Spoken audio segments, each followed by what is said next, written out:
Bonjour messieurs, mesdames, merci beaucoup d'être venus à notre webinaire de ce jour, où donc nous avons le ministère de la Santé, la CAIH et SSP qui vont vous parler de la solution du paiement du reste à charge. Donc des petites règles de bonne pratique pour notre webinaire pour que ça se passe bien. Donc je vous demande si vous pouvez couper votre micro s'il vous plaît. N'hésitez pas à utiliser le chat pour poser des questions et nous prendrons bien sûr les questions à la fin du webinaire. Et donc, merci d'annoncer aussi votre nom et prénom quand on vous donnera la parole pour pouvoir poser vos questions. Alors, ce webinaire, donc notre sujet, découvrez comment optimiser le paiement du reste à charge patient grâce à Santigo, la solution qui est approuvée par la DGOS et la CAIH. Donc aujourd'hui, les intervenants que nous avons, donc nous avons Madame, on va être gentlewoman, on a Madame Karine Elliott, qui est donc chef de projet au ministère de la Santé et de la Prévention.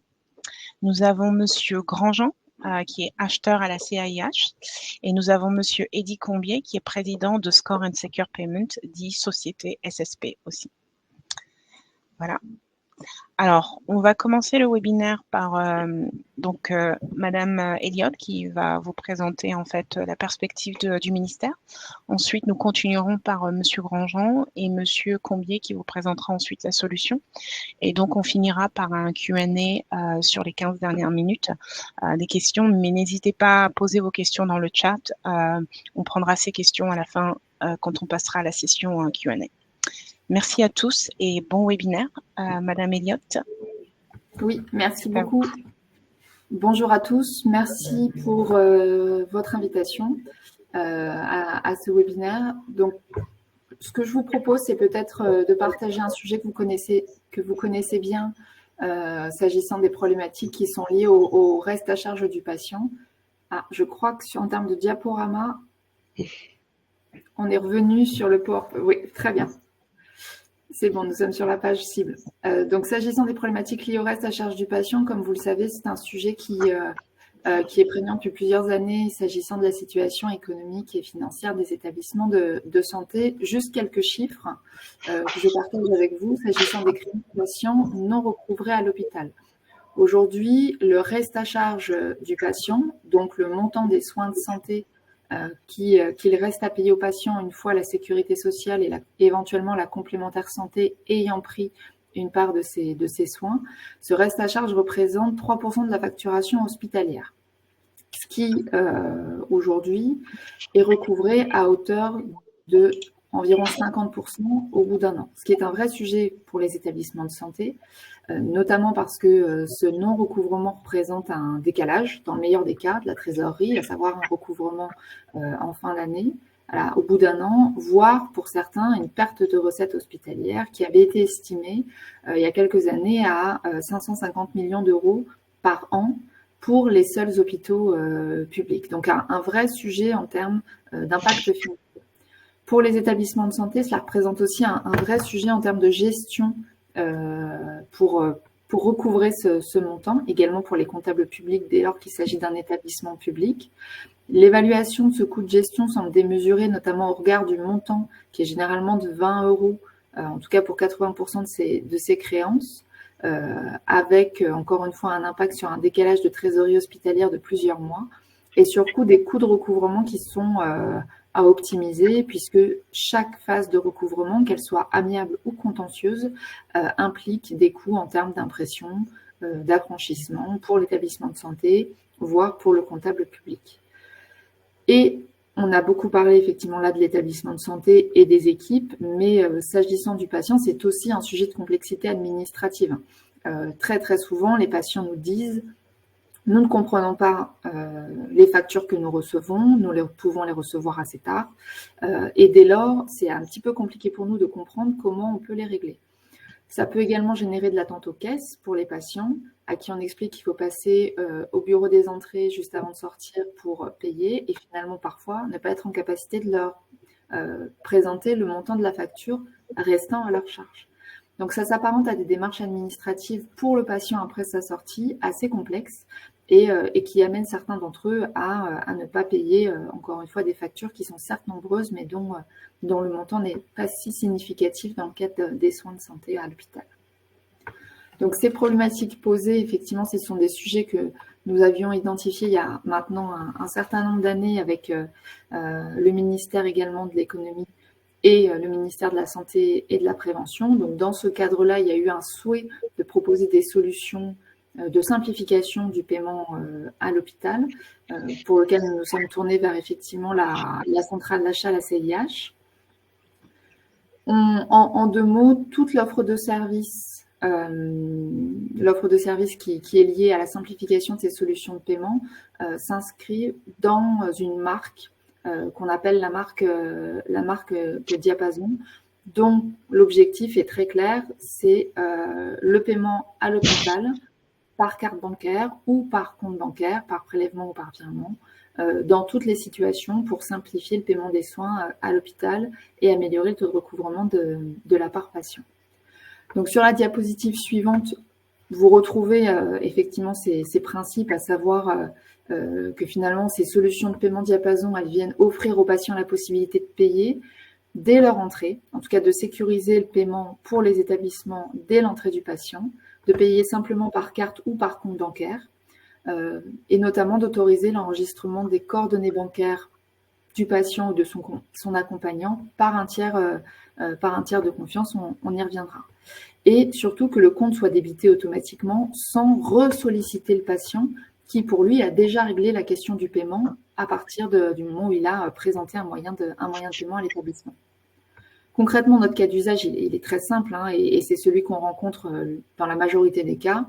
C'est celui où le patient n'est pas intégralement pris en charge par sa couverture sociale, donc obligatoire pour la sécurité sociale ou par sa complémentaire santé s'il en a une, et où le montant total des prestations réalisées par l'hôpital n'est pas connu au moment de la sortie du patient, en tout cas au moment où lui quitte l'établissement. Et donc, ce cas d'usage, l'objectif, c'est de trouver des solutions. Ces solutions, elles s'inscrivent dans un programme que vous connaissez, dont on vous parle maintenant depuis au moins 8 ans, qui s'appelle Symphonie, qui est porté par la DGOS et la DGFI pour simplifier le parcours hospitalier du patient et s'appuie pour cela sur des outils de numérisation et de digitalisation du parcours. Donc peut-être juste en deux mots, parce que je vais aussi laisser la parole au co-animateur. Donc nous avons un parcours administratif du patient que l'on veut fortement simplifier, que ce soit en bout de chaîne ou dès le début de la chaîne. Sur la diapositive suivante, en fait, on retrouve le parcours administratif très classique, hein, de l'entrée du patient, de la réalisation des soins et de la sortie du patient, pour laquelle les offres de services de paiement qui vont vous être présentées s'inscrivent totalement et répondent aux contraintes rencontrées par les équipes administratives aujourd'hui dans les établissements de santé, qu'ils soient publics ou qu'ils soient privés. Donc nous, aujourd'hui, ce qu'on vise, et ça s'inscrit très souvent dans une stratégie numérique des établissements de santé en termes d'accueil, c'est de moderniser et améliorer ce parcours administratif à l'hôpital, dès l'accueil grâce à de la préadmission en web service, par exemple, pour éviter l'attente. Et vous verrez que parmi les solutions qui vous sont présentées, on intègre justement cet usage de la préadmission avant la venue du patient dans les murs.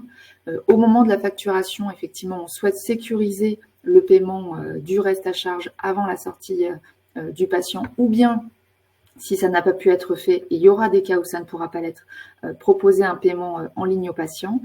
Et enfin, lors du recouvrement, essayer de proposer un recouvrement simplifié, quel que soit le débiteur, la sécurité sociale, la complémentaire santé, ou vous l'aurez compris, le patient dans le cadre du reste à charge patient.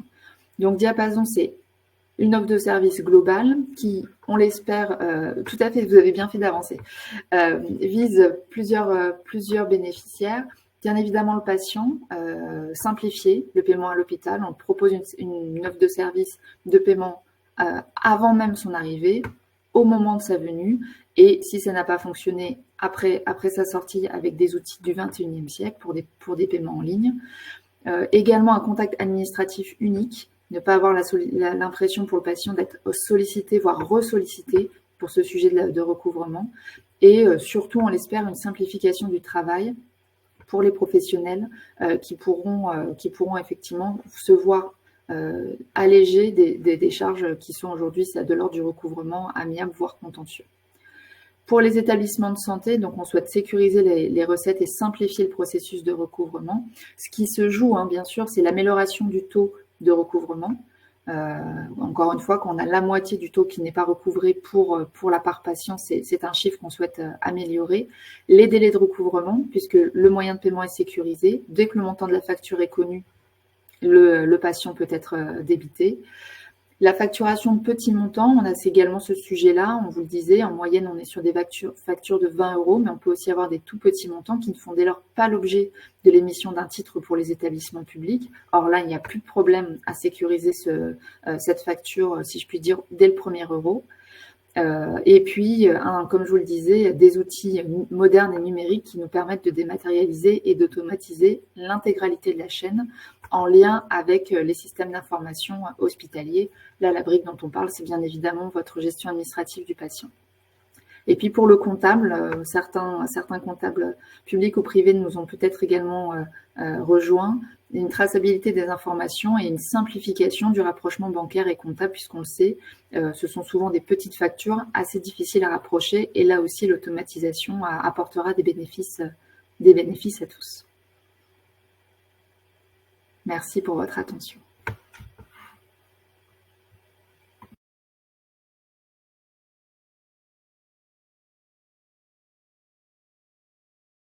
Hervé, je crois que le micro est coupé.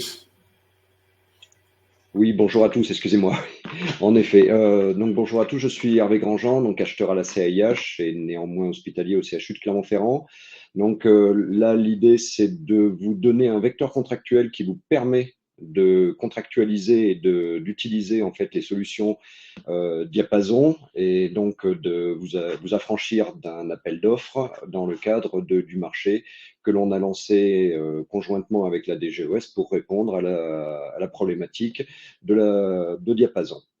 Donc, je pense que la plupart d'entre vous nous connaissent, mais néanmoins, donc la CAIH est une association de loi 1901 avec un certain nombre de membres fondateurs et nous sommes à destination d'établissements éligibles, qu'ils soient privés ou publics, à but non lucratif. Donc, les membres fondateurs, vous avez l'EFS, la FEAP, la FHF, le GAM, Unicancer et UniAchat. La suivante. Donc pour ceux qui nous connaissent, eh bien oui, on est bien dans la protection de l'intérêt des membres. On ne lance que des marchés qui sont vraiment utiles et nécessaires pour l'ensemble de nos adhérents, pour avoir des gains sur achat, pour éviter donc le lancement d'appels d'offres et de façon complètement transparente pour que vous puissiez faire au final des économies et avoir un vecteur contractuel simple et efficace. Quelques chiffres, donc 350 même millions de volume d'achat annuel, près de 2300 membres à l'heure actuelle, avec plus de 37 marchés qui sont disponibles et un nombre de fournisseurs qui sont en constante augmentation. La cible, donc, comme je l'ai dit, c'est tout ce qui est sanitaire, social et médico-social, privé et public, à but non lucratif. Diapo suivante. Alors, si vous êtes déjà adhérent du marché diapason, eh bien, vous en connaissez les modalités. Pour les autres, il suffit de se connecter sur le portail de la CAIH sur l'adresse qui est indiquée. Vous pouvez poser vos questions par mail. Généralement, on répond extrêmement rapidement. Et le seul moyen du financement de la CAIH, c'est une adhésion qui vous permet et qui vous donne le droit d'accès au marché CAIH. Donc avec des coûts de cotisation qui sont indiqués en fonction de votre nombre de lits et places, ça va entre 100 et 1500 €. Vous avez, après, une fois que vous êtes connecté sur le marché, vous pouvez demander toutes les informations. Donc en termes de transparence, vous avez accès à l'ensemble des pièces de marché dès la demande d'information. Et si vous êtes convaincu que vous pouvez aller, vous devez aller, ce que je ne doute pas, sur le marché « diapason » de la CAIH, eh bien, vous faites une demande d'adhésion. À savoir qu'à ce jour, il y a 453 établissements qui sont déjà adhérents du marché diapason. Et quand vous adhérez au marché diapason, vous adhérez pour les deux lots. Le marché diapason est constitué de deux lots. Le lot 1 qui constitue les lecteurs et les bornes de mise à jour de cartes Bechtel et d'accès aux droits des patients, et aussi la possibilité donc de faire du prépaiement par carte bancaire. Ça, c'est le lot 1 avec un titulaire qui est au Lakin. Et là, on va focaliser ce matin sur le lot 2, donc qui est complètement différent. C'est bien une autorisation de paiement par virement ou prélèvement, donc ce qui affranchit la problématique du lecteur de carte bancaire, donc du TPE. Donc là, les fonctionnalités sont complètement différentes et ça vous ouvre en fait des possibilités moderne, comme l'a dit Karine, qui permet en fait de faire des paiements et de prévoir les paiements avec les non-valeurs, avec les étrangers, au travers d'un portail, au travers de moyens qui vont vous être expliqués et qui vous permettent de rentrer dans le Between Stake en termes de paiement. Suivante, moi j'ai fini et je laisse la main à Eddy Combier. Bien, merci Karine, merci Hervé, merci à tous les participants. Donc moi je suis Eddy Combier, je suis président de SSP. Et effectivement, on va vous présenter. SSP est un établissement de paiement agréé par la Banque de France, donc l'autorité de tutelle est la CPR, et nous proposons des solutions de paiement, à la fois une plateforme de paiement avec de très très gros clients tels que la SNCF, par exemple. On opère tous les prélèvements de la SNCF pour l'ensemble de leurs émetteurs, que ce soit TGV ou TER, des clients comme Stellantis ou Ford, Club Med dans le voyage, IKEA sur le retail. On intervient un peu dans tous les moyens toutes les activités. Et surtout, on repose nos solutions sur du paiement par compte bancaire, puisque depuis 2020, au niveau européen, a été mis en place un programme d'open banking qui permet à des établissements de paiement comme nous de pouvoir opérer et proposer des solutions de paiement par compte bancaire, en plus du paiement par carte bancaire. Un paiement par carte bancaire, vous connaissez tous, permet effectivement de payer au comptant ou selon les modalités de la carte avec un TPE. Là, aujourd'hui, on va pouvoir permettre de proposer du paiement sans moyen de paiement, directement à partir du compte bancaire d'un client, puisque à ce jour, tout le monde a un compte bancaire. Et c'est à partir de ce principe-là qu'effectivement, on a les nouveaux moyens de paiement sont un peu révolutionnés et que le virement ou le prélèvement que vous connaissez sous des formes anciennes, on va vous présenter les nouvelles formes qui permettent effectivement d'être non plus en attente d'un paiement, mais d'être à l'initiative d'un paiement. Prochain slide, s'il vous plaît. Donc, je ne vais pas revenir sur effectivement le point sur lequel est revenu longuement Karine, puisqu'effectivement, ce non-paiement, moi je suis moi-même client parfois d'hôpitaux, souvent je reçois cette facture, je la glisse dans mon cartable, et c'est pas que je veux pas payer, c'est juste que j'oublie. Et en plus, comme je sais que c'est un petit montant, je fais pas cette démarche et lorsque une relance, je la fais. Et effectivement, c'est plutôt chronophage ou c'est surtout dû au fait que j'ai oublié de le payer.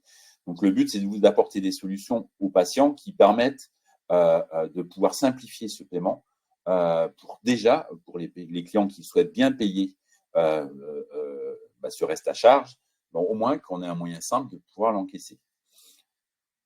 Prochain slide. Donc, le but, c'est d'avoir de proposer des avantages aussi bien pour le patient, de façon à ce que ce soit pour lui plus simple pour pouvoir payer ce reste à charge, mais également chez vous, puisque vous n'êtes pas là pour encaisser ou pour faire du recouvrement auprès de vos clients. Votre vocation, elle est bien autre. Et effectivement, le but, c'est de vous accompagner sur toute cette démarche. Et c'est ce en quoi, dans l'appel d'offres de la CAIH et la DGOS, nous avons pensé à tout ce qu'il fallait mettre en place pour pouvoir permettre l'adoption d'une solution dans un contexte hospitalier et de pouvoir répondre aux besoins également à la fois de ceux qui vont être au bureau des entrées ou au bureau des sorties, mais également faciliter le paiement pour le patient. Prochain slide. Donc, cette solution, elle va être adaptée. Donc, on a des clients également dans la santé, puisque ce n'est pas seulement les hôpitaux qui sont concernés, puisque ce reste à charge, il est vrai dans tous les secteurs d'activité, que ce soit chez le dentiste, que ce soit auprès des cliniques privées, que ce soit dans la médecine esthétique ou dans l'audio et la vision. Donc, on propose des solutions un peu similaires à toutes ces verticales-là qui vont permettre de pouvoir répondre sur ce reste à charge patient. Donc, la solution, elle est simple, elle s'appelle Centigo. Et le but, c'est d'apporter, une fois que le montant du reste à charge est connu, de pouvoir facturer un client et face à ce montant qui est dû, de pouvoir encaisser le client. Donc, soit effectivement, prochain slide s'il vous plaît, on va être dans un montant du reste à charge qui est connu, ou alors on va être dans un cas, le cas numéro 1, qui est en préadmission ou à l'accueil, c'est-à-dire au bureau des entrées. Là, en l'occurrence, il est possible de pouvoir demander au client, au même titre que vous demandez sa carte de sécurité sociale et sa carte de mutuelle, lui demander des informations sur sa banque. Donc, je n'ai même pas besoin du RIB du client. Je vais juste avoir besoin de savoir avec quelle banque le client souhaite nous payer. À partir du moment où je sais vers quelle banque le client souhaite nous payer, je vais pouvoir identifier le compte du client auprès de sa banque et récupérer, avec une authentification forte, l'IBAN sur lequel je pourrais proposer soit une initiation de virement, soit un prélèvement vers ce compte. En l'occurrence, si je connais le reste à charge, soit à ce moment-là, soit un petit peu plus tard au bureau des sorties, je vais pouvoir initier un virement du montant connu vers le compte de ce client-là. Au même titre que je vais lui demander sa carte bancaire, je vais lui demander son compte bancaire. La transaction va être envoyée directement de 8,25 € à sa banque. Il va recevoir sur son téléphone un SMS et un email ou, s'il a son application bancaire, directement la transaction présentée par sa banque dans son application bancaire, et il n'aura plus qu'à la valider. Vous aurez immédiatement un accord ou un refus de transaction. Donc, si le client, effectivement, a la somme sur son compte, la transaction va être validée et le virement va être effectué. L'avantage de cela, c'est que vous n'avez aucune information de RIB de l'établissement de santé à fournir, puisqu'on va initier pour vous, depuis notre compte de paiement, directement vers le compte du client.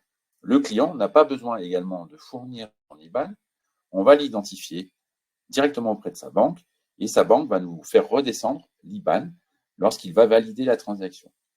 Pour un client pour lequel il va revenir à plusieurs reprises dans votre établissement, cet IBAN sera stocké par SSP et la fois d'après, le compte sera immédiatement proposé pour le paiement de ce reste à charge. Lorsque nous n'avons pas le montant du reste à charge patient, effectivement, l'idée c'est d'attendre de pouvoir émettre cette facture avec ce reste à charge patient connu et au lieu de faire un virement, on va programmer un prélèvement. Prélèvement qui sera effectivement envoyé en notification au client et programmé en fonction de la date d'émission de la facture. Le client recevra sa facture en prenant connaissance son reste à charge patient et il y aura également la date de prélèvement qui sera programmée pour l'encaissement de ce reste à charge. Donc le client va toujours être averti avant que le prélèvement ait lieu. Donc, vous voyez bien qu'on peut répondre du coup à tous les cas d'usage, que ce soit en préadmission, à l'accueil, au bureau des entrées, à la sortie, au bureau des patients, et là en l'occurrence, éventuellement, dans une démarche où un client peut appeler un établissement pour pouvoir régler son reste à charge, il est toujours possible de pouvoir envoyer un lien au client pour pouvoir procéder à un paiement. Prochain slide.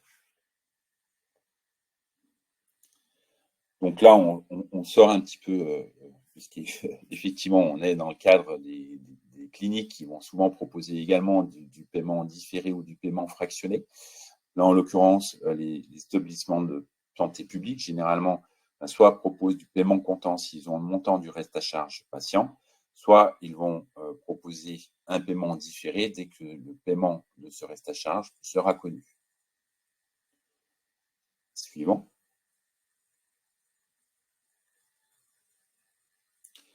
Les avantages, ils sont multiples, puisqu'effectivement, vous allez au moins avoir un moyen de paiement qui est enrôlé, soit en préadmission, soit au bureau des sorties, soit pendant le séjour du patient, ce qui vous permet d'être sûr d'avoir un moyen de paiement et de pouvoir prélever au minimum votre client lorsque ce reste à charge sera connu. Ça ne vous garantit pas le paiement à 100%, puisqu'effectivement, lorsqu'on va présenter le prélèvement, si le compte n'est pas approvisionné, eh bien, il y aura un rejet de prélèvement. Le client pourra toujours contester ce prélèvement, mais très clairement, avec le ministère, on se dit qu'une grosse partie de ces montants, au moins, seront payés, puisque même s'il y avait 30 ou 40% de rejet, on a une grosse partie de ces 550 millions d'euros qui ferait l'objet d'un paiement et qui, effectivement, permettrait au ministère et à vous-même de pouvoir encaisser ces sommes. L'avantage, il est également sur le parcours client, puisque le parcours client est simple. Tout le monde a un compte en banque, donc il est simple de pouvoir enrôler un client et au même titre qu'on va être prélevé pour des prestations de téléphonie, pour notre abonnement EDF ou pour les consommations d'eau, eh bien là, en l'occurrence, on va demander un moyen de paiement pour que le client, lorsqu'il sera parti, on pourra ensuite le prélever sur son compte lorsque la partie mutuelle et la partie sécurité sociale auront été remboursées ou prises en charge pour le patient et que ce reste à charge sera connu. Les autres avantages, c'est effectivement les coûts, puisque les coûts financiers d'une transaction par compte bancaire sont moins élevés qu'une transaction par carte bancaire à distance. Et également des avantages opérationnels, puisque le lettrage complet de la transaction, puisqu'il va y avoir la facture du patient avec le numéro du patient qui sera rapproché avec le numéro de la transaction, et ce qui permet en comptabilité de faciliter le rapprochement.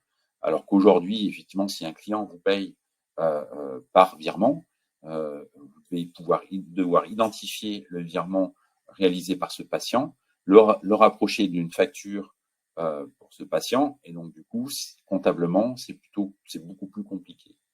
Là, en l'occurrence, également, on a vu pour la patientèle étrangère, il est beaucoup plus facile d'obtenir un paiement directement en initiation de virement pour être sûr, au préalable, avant que la personne vienne en France faire ses soins, que vous ayez un paiement qui soit initié directement depuis son compte bancaire. Et effectivement, la solution permet de faire des initiations de paiement sur toute la zone CEPA.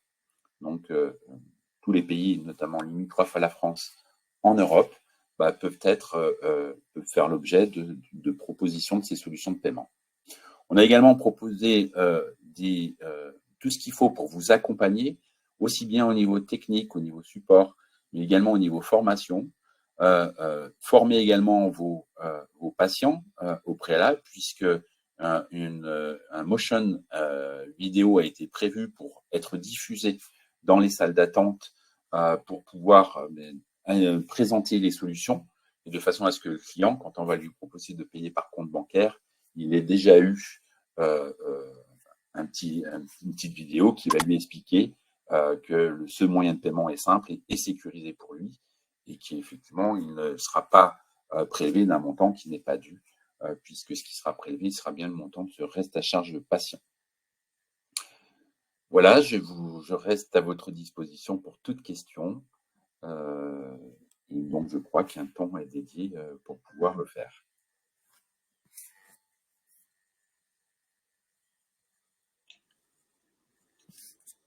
Lydia, est-ce que tu as reçu des questions ?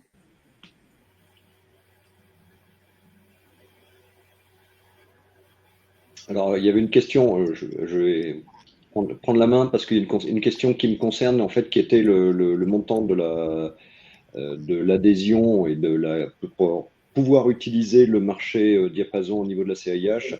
Alors oui, il faut en fait, c'est un paiement annuel pour le droit d'usage en fait du marché, mais bien évidemment, comme pour tous les marchés, cette adhésion vous permet de bénéficier du marché, mais comme pour les PC, ça ne vous paye pas quand même les PC. Donc il va falloir bien sûr à cela rajouter les frais associés à la solution Centigo qui est proposée par SSP. Il vous suffit de faire une demande d'information sur notre portail et vous aurez accès à l'intégralité du BPU qui vous donnera les coûts par transaction. Et comme l'a dit Eddy, c'est largement inférieur au coût des transactions TPE. Sachant également, j'ai oublié de préciser, la solution, elle est disponible à la fois en mode SaaS, c'est-à-dire que aujourd'hui, un établissement peut bénéficier de cette solution très rapidement à travers un identifiant et un mot de passe qui peut être créé pour pouvoir accéder au portail et pouvoir créer des transactions. Et nous travaillons aujourd'hui, et les logiciels de gestion du patient sont en attente de vos demandes pour pouvoir également l'intégrer directement sur leur portail pour pouvoir simplifier la solution de paiement rattachée à la fiche patient. Oui, alors on avait une question de Madame Nadiège Klotz, je pense auquel Monsieur Hervé Grandjean a répondu. Donc, ça c'était la première question. La deuxième question, c'était quel élément précis sur le compte bancaire avez-vous besoin de demander aux patients et comment retrouvez-vous le compte bancaire sans RIB? Alors, justement, moi, pour identifier un patient, je n'ai besoin que de son nom, numéro de téléphone, email que vous avez déjà. Donc, avec 3 de ces 4 identifiants, je vais pouvoir identifier auprès de sa banque. Donc, le seul élément que j'ai besoin, c'est le logo de la banque, c'est-à-dire dans quelle banque vous êtes. Si jamais je n'ai pas la connaissance de la banque ou que le client n'est pas en face de moi, le lien qui lui est envoyé, il a le menu des banques et on va demander au client de choisir sa banque dans un menu déroulant. Donc, toutes les banques sont présentes. Donc, si je suis à la Société Générale, je vais cliquer sur le logo de Société Générale et SSP va envoyer les informations de la transaction à la Société Générale. Soit effectivement, j'envoie un montant, imaginons 8,25 € que je vais envoyer à Karine Elio avec le numéro de téléphone et numéro d'email, et je vais l'envoyer à la Société Générale par API. La Société Générale va ensuite envoyer cette transaction à Karine Elio à travers son identifiant banque en ligne. Donc, soit elle le reçoit par SMS, soit par email, soit elle a l'application bancaire et elle reçoit dans son application bancaire la transaction. Elle n'a plus qu'à la valider, comme vous avez pu le faire, par exemple, pour un paiement par carte bancaire sur Internet. Et quand vous faites un achat sur un site Internet, aujourd'hui, votre banque vous présente une transaction pour authentification forte que vous validez. C'est exactement ce parcours-là qui est utilisé par le paiement par compte bancaire. J'espère que je vous ai fourni une réponse assez complète à votre question. Merci beaucoup. Alors, on a une autre question de Madame Fabienne Guillemin qui mentionne, s'agit-il d'un virement sur le compte DFT de la régie ou sur le compte de la trésorerie? Donc, c'est une question pour moi, Lydia. Ça, c'est pour moi. S'agissant effectivement des établissements publics de santé, vous avez raison. Dans le cadre des offres de services Diapason, les fonds sont domiciliés sur le compte de dépôt de fonds de trésor de la régie. Donc, de la même façon, ça nous permet, nous, de faire du paiement en régie, d'assurer après la partie rapprochement. Et donc, aucune régie n'est obligée d'être ouverte uniquement pour cette offre de service. Si vous disposez déjà d'un compte de dépôt de fonds trésor adossé à votre régie de recettes, vous pouvez bien évidemment l'utiliser. Et je continue parce qu'il y avait effectivement une question du GHU sur ce sujet s'agissant des prérequis. Donc, compte DFT, on vient de l'évoquer. Et oui, évidemment, il y a une question d'interface à laquelle M. Combier a échangé. S'agissant d'Helios, ensuite, on revient sur un système habituel de régie. Le paiement réalisé en régie au sein de l'établissement. Ensuite, ce sera un titre globalisé pour l'ensemble des paiements en régie qui sera adressé au comptable via le PES habituel à destination d'Elios. Donc, Madame Elliott, sur le même sujet, un compte DFT est donc bien obligatoire? Un compte DFT adossé à votre régie, puisque là, vous l'aurez compris, on travaille sur du recouvrement en régie, sur de la régie simple. On n'est pas sur de la régie prolongée avec peut-être un protocole un peu plus lourd. Là, c'est de la régie simple. Mais oui. Et si vous disposez déjà d'un compte DFT, ce qui est souvent le cas parce que vous proposez par ailleurs du paiement, par exemple par carte bancaire ou autrement, généralement, vous en disposez et on n'encourage pas la démultiplication des régies avec tous les coûts que ça peut engendrer et aussi en termes de complexité d'organisation. Merci. Alors, on a une autre question de Monsieur Fabrice Langumier qui est: est-ce que la solution de prélèvement différé doit intervenir à une date précise? En effet, la date de facturation n'est pas toujours connue au moment de la venue du patient. Ça, c'est pour Monsieur Combe. Non, effectivement, oui. Donc, lorsque la date de facturation n'est pas connue, on ne fait signer qu'un mandat de prélèvement. Donc là, en l'occurrence, au lieu d'envoyer une transaction, comme je l'ai présenté précédemment, je vais juste demander une demande d'authentification pour pouvoir récupérer le compte à partir duquel le client va payer. On va récupérer l'IBAN de ce compte. Donc là, ce qui évite effectivement une erreur de saisie ou une fraude, puisqu'on a une authentification forte et le client va bien s'authentifier auprès de sa banque et valider le mandat. Donc, dans le même parcours qu'il valide l'IBAN, on va faire signer le mandat auprès du client par une case à cocher. Et ensuite, ce mandat sera valable 36 mois depuis sa dernière utilisation et on pourra ensuite envoyer des ordres de prélèvement à chaque fois qu'une facture va être émise. Et en l'occurrence, le client qui va avoir des soins sur toute une période, on va pouvoir aller prélever et lui présenter sa facture avec la date de prélèvement qui sera programmée au moment où ce reste à charge est connu, qui généralement intervient quelques semaines après la sortie du patient, l'envoi de cette facture, et en l'occurrence, la date de prélèvement figurera sur la facture. Parfait, merci. N'hésitez pas à continuer à poser vos questions sur le chat. Madame Elliott, il y a un autre sujet donc de Madame Céline Bécuche sur quel retour pour le régisseur, notamment en cas de refus de valider la transaction ou en cas d'anomalie technique sur le compte DFT. Ils ont déjà ce cas avec la DigiFip. Comment le patient obtient-il la pièce justificative de paiement et pour éventuel remboursement? Ah oui, tout à fait. Alors, excuse-moi, mais vous avez tout à fait raison d'insister, Madame Decuche, sur le sujet.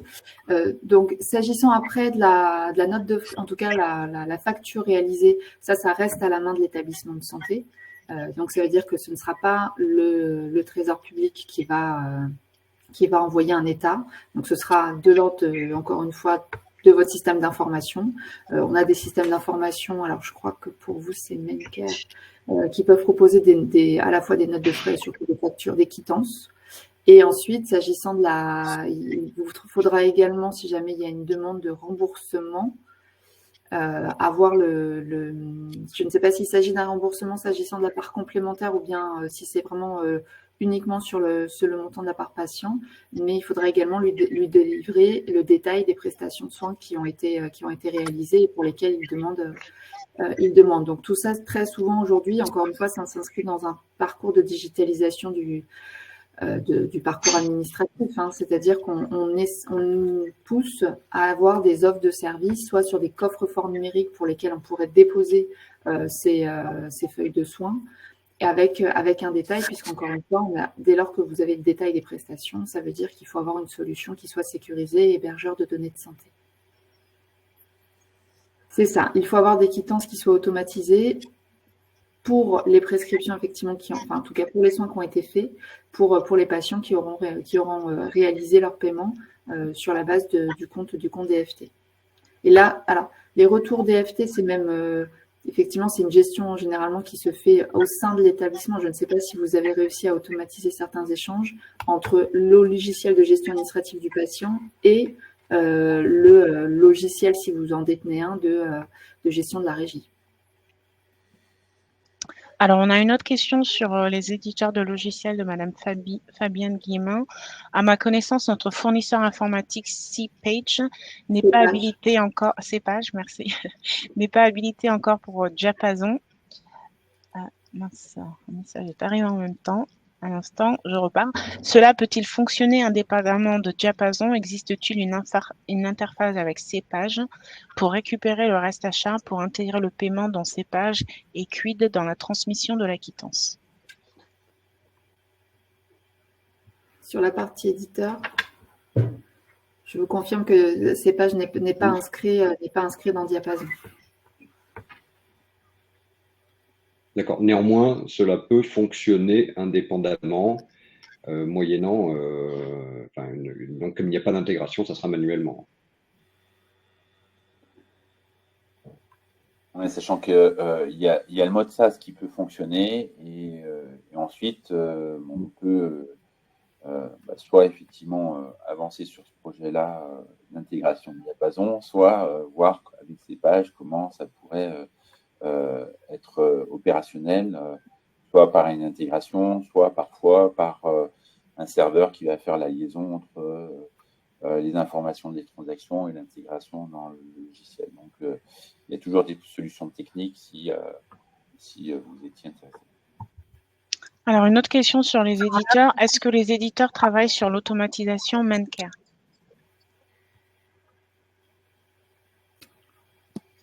Sur l'automatisation des échanges, c'est ça, entre l'offre de service et leur logiciel de GAP? J'imagine que c'est la question.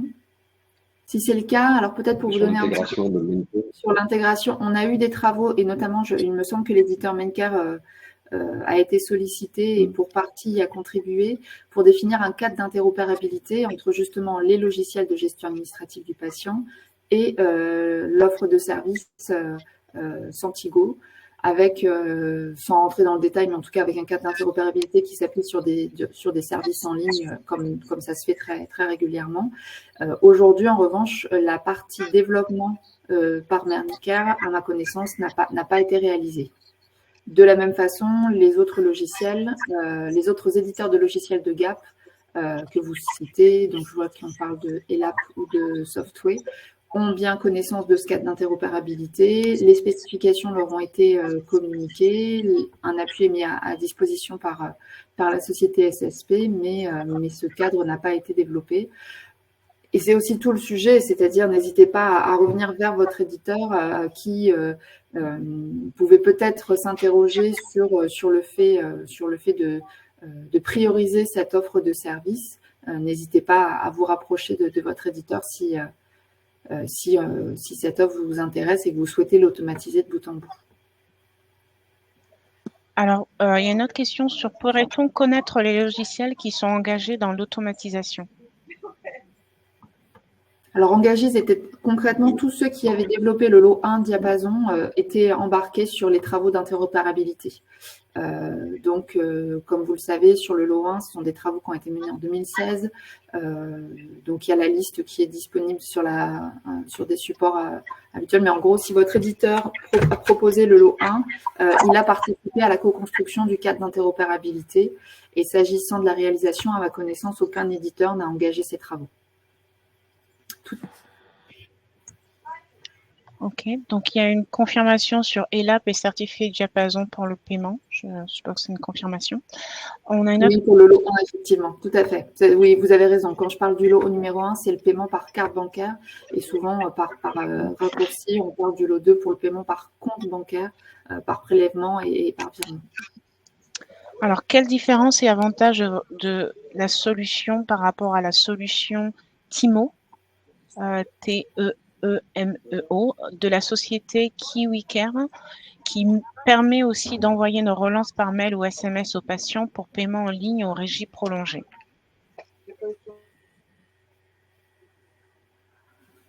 Comme on ne connaît pas, personnellement, je ne connais pas les fonctionnalités de TIMO.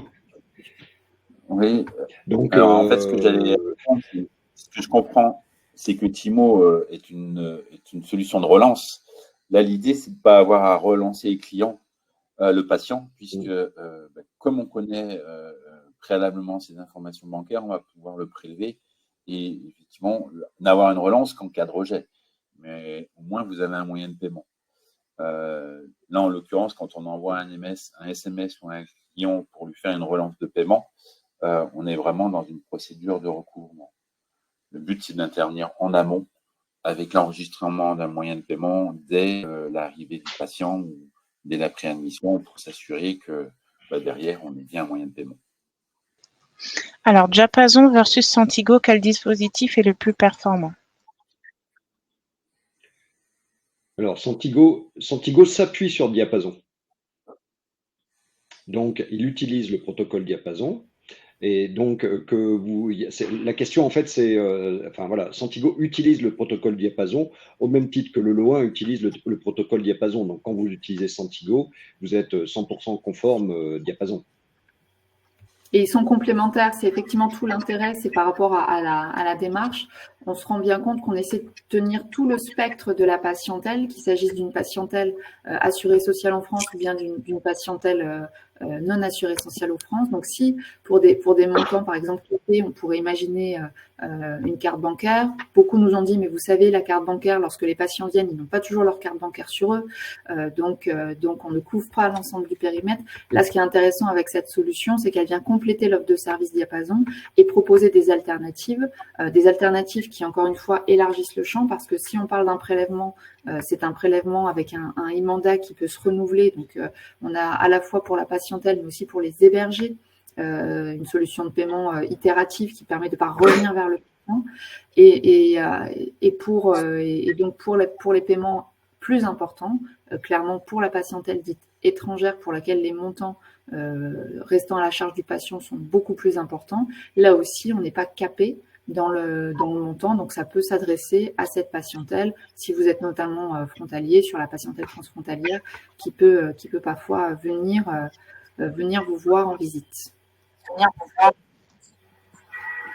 Alors, existe-t-il des bornes de paiement pouvant être déportées dans certains services pour permettre le paiement des consultations, par exemple?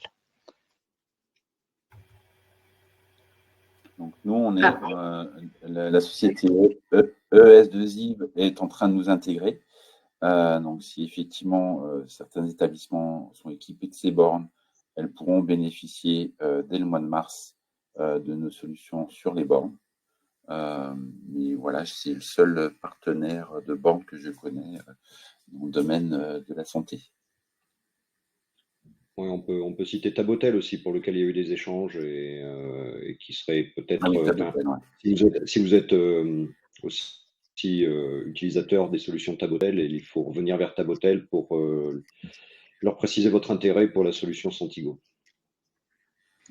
Alors, je vois qu'il y a encore une question qui vient, mais juste pour rappeler à tout le monde, oui, effectivement, un replay du webinaire sera envoyé avec la partie du chat aussi des questions et des réponses. Donc, on attend, il y a Madame Sophie qui pose une question un instant.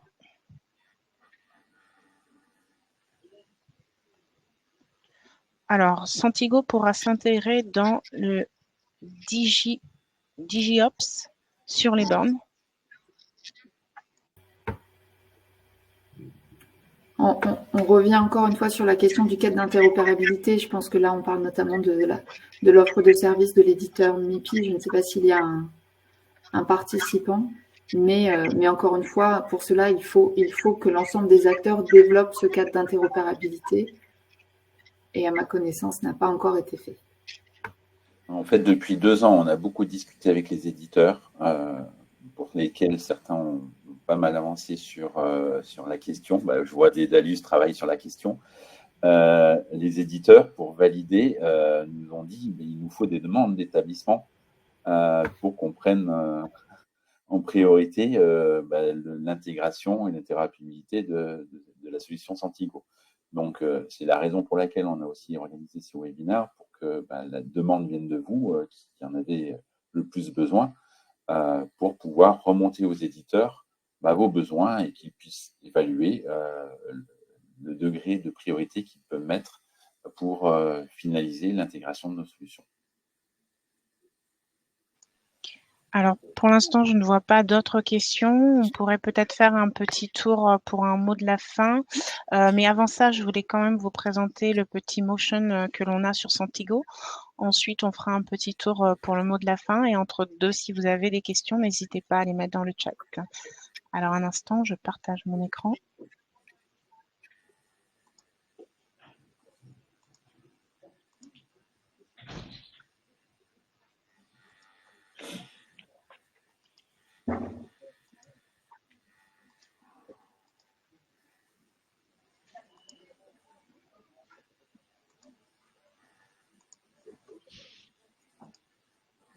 Est-ce que vous voyez mon écran? Oui. Ok, parfait. Allons-y.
Pardon. Alors, le petit mot de la fin. Je regarde d'abord s'il n'y a pas d'autres questions. Non, on n'a pas d'autres questions. Donc, le petit mot de la fin, on va commencer par Madame Elliott.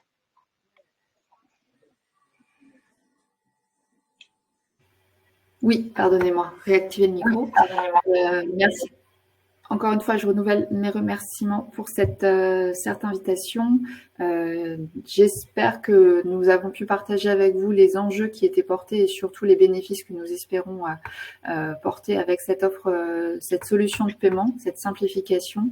N'hésitez pas à revenir vers la DGOS, notamment vers les équipes nationales en charge du programme Symphonie. Et je profite de ce moment pour remercier les acteurs de la CIH et également de SSP pour leur partenariat, leur force de proposition et leur aide depuis maintenant plusieurs années sur ce sujet et cette offre toujours de qualité. Merci Madame Elliott. Monsieur Grandjean. Bien, mais un grand merci pour déjà pour tous les participants et les co-animateurs. Donc il y a du monde, donc c'est bien que le sujet est quand même intéressant. J'invite tous les participants, s'ils ont un intérêt pour la solution, à solliciter leurs éditeurs respectifs pour pousser que les intégrations soient finalisées. Parce que pour les acteurs majeurs d'éditeurs de gamme, ils sont tous à plus de 90% déjà de réaliser. L'intégration de la solution Centigo dans leur gamme est très simple. Voilà. Et pour la partie contractualisation, et vous avez juste à en fait lancer une demande d'adhésion, si ce n'est déjà fait, sur le marché diapason de la CIH. Merci beaucoup, Monsieur Grandjean. Monsieur Combier, le dernier mot. Oui, ben, je voulais effectivement remercier à la fois Karine et Hervé pour tout le travail accompli depuis ces 2 ans et demi. Et également tous les participants, ce qui montre effectivement qu'il y a un intérêt et on espère, on se tient, nous, à votre disposition pour vous présenter plus directement la solution, engager effectivement des travaux pour voir entre la partie SaaS ou la partie intégrée complètement dans le logiciel, quels peuvent être les jalons et comment on peut vous accompagner sur cette partie-là, sur ce projet. Donc, merci encore à tous. Merci à vous, merci aux participants, merci aux intervenants. On est pile poil en temps, je ne vois pas d'autres questions. Donc, sur ce, je vous souhaite une très bonne journée et puis beaucoup de courage avec vos patients pour nos partenaires, nos participants. Et puis, bonne journée à vous. Donc, le replay du webinaire vous sera envoyé demain, y compris les questions. Merci à vous tous. Au revoir. Au revoir.